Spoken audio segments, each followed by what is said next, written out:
ન માત્ર અમદાવાદ પણ હવે સુરતમાં પણ શાળાઓની બહાર લારીઓ પર વેચાતા એ જંક ફૂડ અંગે ગંભીર વિવાદ ઊભો થયો છે।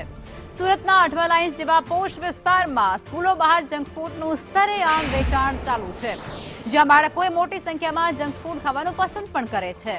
આ મામલે સુરત શાળા સંચાલકો દ્વારા સરકારને પત્ર લખી સ્કૂલો આસપાસ જંક ફૂડના વેચાણ પર રોક લગાવવાની માંગ થઈ છે। અને બીજી તરફ લારી ચાલકોનું કહેવું કંઈક એવું છે કે બાળકો પાસે અન્ય વિકલ્પ ન હોવાથી તેઓ जंक फूड खाए छे। भाई साहब, अभी एक पत्र लिखा है शाला संचालक मंडल ने कि स्कूल जो होती है उसके आजू बाजू 100 मीटर तक जंक फूड नहीं बेचना चाहिए। आप किस तरह से इसको देख रहे हो?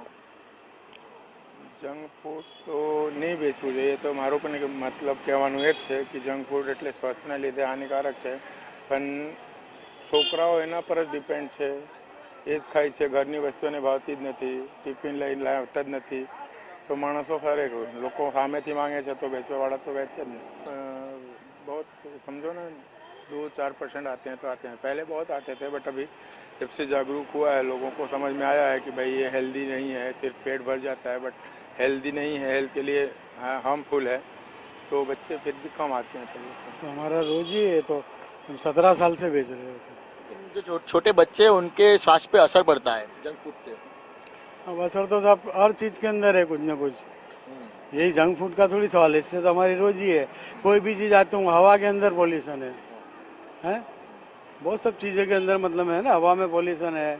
आप कोई भी चीज़ खाओ, उसके बच्चों को भी क्या लत ही ऐसे लगी है कि वो मतलब घर में नहीं, बाहर ही मतलब में ज़्यादा खाते हैं। है हम लोग काम घर चलाने के लिए करना पड़ता है। Camera person